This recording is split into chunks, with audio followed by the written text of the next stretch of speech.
आज हम लोग बात करने वाले हैं स्ट्रमरिंग के बारे में, यानी कि हकलाना, तुतलाना या फिर अटक अटक कर बोलना, या कह सकते हैं कि जब आपकी जीभ थोड़ी सी मोटी होती है तो आप सही से बोल नहीं पाते हैं।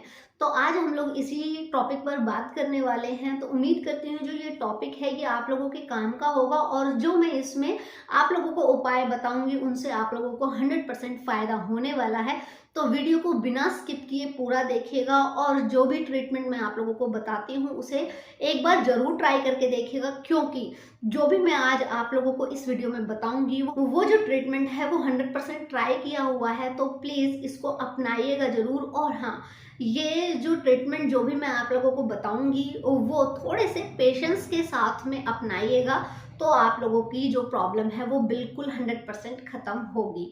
तो देखिए, सबसे पहले जानते हैं कि इसका कारण क्या है। देखिए, इसका जो कारण है वो कुछ भी हो सकता है, क्यों साइंटिफिक जो रिसर्च है उसके अकॉर्डिंग इसके जो रीजंस हैं वो अभी तक बिल्कुल क्लियर नहीं हुए हैं, वो अभी तक नहीं समझ में आए हैं कि एग्जैक्ट रीज़न क्या है।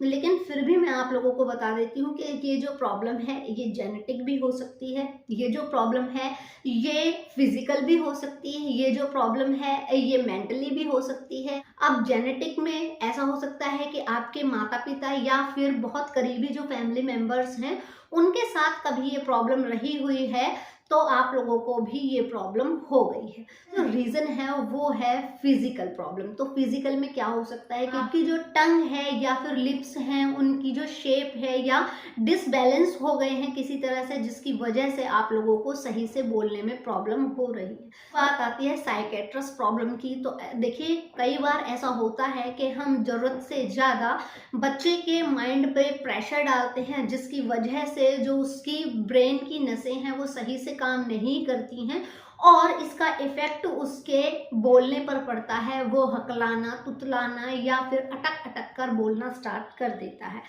एक चीज और मैं आपको बता देती हूँ कि जो ये हकलाहट है, तुतलाहट है, ये 6 से 7 साल तक नॉर्मल होती है, लेकिन ये प्रॉब्लम तब बन जाती है जब ये 7 साल से ऊपर के बच्चों को होने लगता है। फिर उनके लिए एक तरह से फ्रेंड सर्कल में बोलना एक हेजिटेशन होना और एक मजाक का कारण बनना भी हो जाता है, जिसकी वजह से और भी ज़्यादा डिप्रेशन में आ जाते हैं, प्रॉब्लम उन लोगों को होने लगती है। अब इसके बाद आती है न्यूरोलॉजी से रिलेटेड प्रॉब्लम। आपकी जो वोकल कॉर्ड है वो सही से, उसका काम सही से नहीं हो रहा है, वहां पर आपको कोई प्रॉब्लम हो गई है। तो ये तो हो गए हैं रीजन। अब मैं आप लोगों को बता देती हूँ कुछ योगासन जिनको आप कर सकते हैं और आपकी जो प्रॉब्लम है वो धीरे धीरे करके खत्म हो जाएगी। पहला है, आप लोगों को अनुलोम विलोम करना है। दूसरा, आप लोगों को उज्जाई प्राणायाम करना है। इसके अलावा आप लोगों को भस्त्रिका प्राणायाम करना है, और इसके साथ ही आप यह हलासन कर सकते हैं। तो ये जो एक्सरसाइज हैं, ये जो प्राणायाम हैं, इन्हें आप करेंगे तो आपको बहुत ही अच्छे रिजल्ट मिलेंगे। अब मैं आप लोगों को बता देती हूँ कुछ होम रेमेडीज। अब वो होम रेमेडीज कौन सी हैं? पहला आता है आंवला। अब आंवला कौन सा लेना है? देखिए, आपको हरा आंवला लेना है, जो कि ताज़ा आंवला जिसको कहा जाता है। अब ये ताज़ा आंवला कैसे लेना है आप लोगों को? इसको आपको ग्रीट कर लेना है, ठीक है। ग्रीट करने के बाद आपको इसे खा लेना है चबा चबा कर। तो इससे क्या होगा कि आपका जो वोकल कॉर्ड है उसमें इम्प्रूवमेंट होगी, आपकी जीभ में इम्प्रूवमेंट होगी। इम्प्रूवमेंट से मतलब ये है कि जो भी आपकी वोकल कॉर्ड में प्रॉब्लम हो गई है और जो जिसकी वजह से आप नहीं बोल पा रहे हैं सही से, तो वो आपकी जो प्रॉब्लम है वो खत्म होगी। अब आप कहेंगे कि जो हरे आंवले हैं वो हर मौसम में नहीं मिलते हैं या फिर किसी के यहाँ पर नहीं होते हैं हरे आंवले, तो आप क्या कर सकते हैं, जो सूखे हुए आंवले होते हैं उन्हें ले आइए, उनको आप कूट लीजिए और उनका पाउडर बना लीजिए। उसके बाद आपको क्या करना है, कूटने और पीसने के बाद उनको सुबह गुनगुने पानी के साथ 1 चम्मच आंवले का पाउडर जो है वो चबा चबा कर खाना है, निगलना नहीं है आप लोगों को, ठीक है। एक उपाय तो ये है। दूसरा उपाय क्या है, रात के समय में 10 बादाम आपको भिगो देने हैं और सुबह उनको अच्छे से घिस लेना है, और घिसने के बाद उनकी चटनी बन जाएगी। आपको मिक्सी का प्रयोग बिल्कुल भी नहीं करना है इसको यूज़ करते टाइम।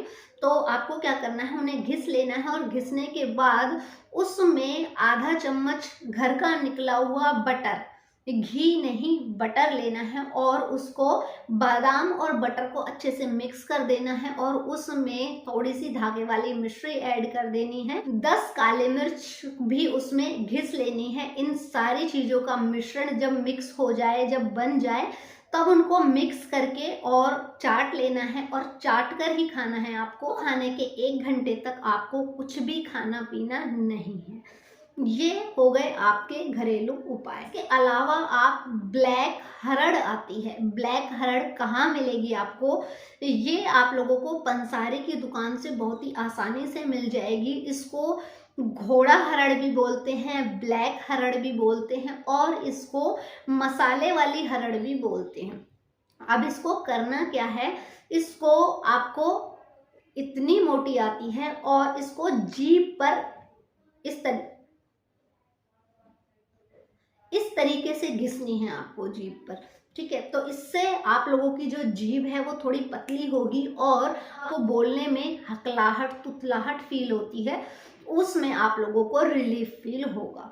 हाँ, मैं एक चीज और कहना चाहती हूँ आप लोगों से, और जो भी मैं बता रही हूँ ना वो बिल्कुल आजमाया हुआ है, इसको आप लोग जरूर करके देखना। आसन और करना है, आपको टंग ट्विस्टर यूज करना है, यानी जहां पर आप अटकते हैं, जिस वर्ड पर अटकते हैं, तो आपको क्या करना है, शीशे के सामने खड़े हो जाना है, नज़र से नज़र मिलाना है और वही बोलना है जिसमें आप अटकते हैं या फिर आप लोगों को हेजिटेशन होती है बोलने में, तुतलाहट फील होती है, ठीक है। इसके अलावा आपको क्या करना है, अपनी जीभ को तालवे पर लगानी है और जितनी देर तक आप लगाकर रख सकते हैं उतनी देर तक लगाकर रखिए और दिन में जितनी बार ऐसा कर सकते हैं उतनी बार ऐसा आप लोग करिएगा।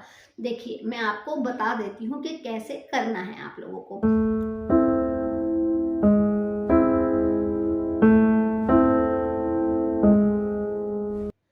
इस तरीके से आप लोगों को ये जीभ लगानी है अपने तालवे में, ठीक है।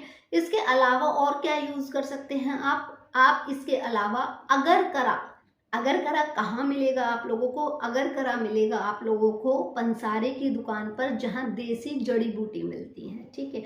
ये आप लोगों को ले लेना है। अब इसको करना क्या है, इसको भी इसी तरीके से चाटना है। तो ऐसे अगर आप लोग करेंगे तो आपकी जो ये हकलाने की तुतलाने की जो प्रॉब्लम है वो बिल्कुल ही खत्म हो जाएगी, ठीक है। अब ये वीडियो खत्म होते ही आप लोग मेरे से क्या पूछेंगे कि क्या ये सारे ही उपाय करने हैं, तो देखिए नहीं, ये सारे उपाय नहीं करने हैं। जो हरड़ वाला उपाय है, अगर करा वाला उपाय है, उन दोनों में से एक करना है और जो मैंने पहले 4 उपाय बताए हैं आपको, उनमें से कोई भी एक उपाय आप लोगों को करना है, यानी कोई भी एक उपाय आप लोगों को करना है, लेकिन पेशेंस के साथ करना। और जब भी इन उपायों को शुरू करना, तब अपने दिमाग में एक चीज हमेशा याद रखना कि जो भी आप थेरेपी ले रहे हैं या ले रही हैं, वो आपको 100% रिजल्ट देने वाली है। ये चीज दिमाग में रखकर आप लोगों को अपना ट्रीटमेंट स्टार्ट करना है। अब मैं आप लोगों को बता देती हूँ वो एक्यूप्रेशर पॉइंट्स कौन से हैं जिन्हें आप लोगों को डेली प्रेस करना है। पहला एक्यूप्रेशर पॉइंट तो ये है, जो ये थंब है, इसमें जो ये उठा हुआ हिस्सा है, यहाँ पर आप लोगों को दोनों ही हाथों में प्रेस करना है और इस तरीके से आप लोगों को ये पॉइंट्स दबाने हैं और दोनों ही हाथों में आप लोगों को ये एक्यूप्रेशर पॉइंट्स दबाने हैं। तो इससे आप लोगों को काफ़ी हेल्प मिलेगी। जो दूसरा एक्यूप्रेशर पॉइंट है वो है इस अंगूठे और उंगली के बीच में, जस्ट बीच में, यहाँ पर अंगूठे और उंगली की सहायता से यहाँ पर सॉफ्ट डीप प्रेशर देना है और दिन में 3 से 4 बार ये एक्यूप्रेशर पॉइंट्स दबा सकते हैं। ये जो लास्ट एक्यूप्रेशर पॉइंट है ये आपको आपके हाथ के पीछे थंब पर मिलेगा। और कहाँ मिलेगा ये मिलेगा, ये जब आप अपनी कलाई के जस्ट पास, यानी अगर मैं आपको लोकेशन बताऊं तो जो आपका ये नेल है, इसका अगर आप सेंटर लेकर के चलेंगे तो जस्ट ये जो 2 उंगलियां हैं, इसको आप अपनी रिस्ट पर रखिएगा और यहाँ पर एक पिट मिलेगा, इसको आपको दबाना है। हल्के हाथ से दबाना है और इसको स्टिमुलेट करना है क्लॉकवाइज और एंटी क्लॉकवाइज 20 बार दबा करके, ठीक है। यहाँ पर आपको मेथी दाना लगा देना है और फिर उसके बाद यहाँ पर डॉक्टर टेप चिपका देनी है। और ये ट्रीटमेंट आपको, जो ये वाला एक्यूप्रेशर पॉइंट है, ये आपको रात के समय में दबाना है और इस पर ये टेप लगा करके छोड़ देनी है। और जब तक आपको नींद नहीं आती है तब तक आप लोग ऐसा कर सकते हैं। और इसकी जो इमेज है, अगर आपको यहाँ पर समझ में नहीं आता है तो मैं इसकी इमेज यहाँ दे देती हूँ, आप देख करके निशान लगा लीजिएगा। और रात में ये एक्यूप्रेशर पॉइंट आप लोगों को दबाना है, तो इससे आप लोगों को काफ़ी हेल्प मिलेगी और आपकी जो ये प्रॉब्लम है वो धीरे धीरे करके ख़त्म हो जाएगी। लेकिन एकदम से आप लोगों को बिल्कुल रिजल्ट नहीं मिलेंगे, आपको रिजल्ट मिलेंगे लेकिन धीरे धीरे करके। तो उम्मीद करती हूँ ये वीडियो आप लोगों के लिए हेल्पफुल रहेगी। हेल्पफुल रहे तो प्लीज़ एक लाइक कर दीजिएगा। अगर आप लोग आए हैं मेरे चैनल पे पहली बार तो इसे सब्सक्राइब करके बेल आइकन को दबाना ना भूलें। और मेरी वीडियोस ट्यूसडे, थर्सडे और सैटरडे को शाम को 5 बजे अपलोड होती हैं फेसबुक और यूट्यूब पे। जो मेरा फेसबुक हैंडल है वो है हेल्दी ऑलवेज, मेरे पेज को फॉलो कीजिएगा। और अगर आप लोगों को भी किसी बीमारी पर वीडियो बनवानी हो तो मेरे कमेंट बॉक्स में ज़रूर लिखिएगा, मैं उस पर भी वीडियो बना करके आप लोगों की हेल्प करूँगी। फिर मिलते हैं नेक्स्ट वीडियो में, तब तक के लिए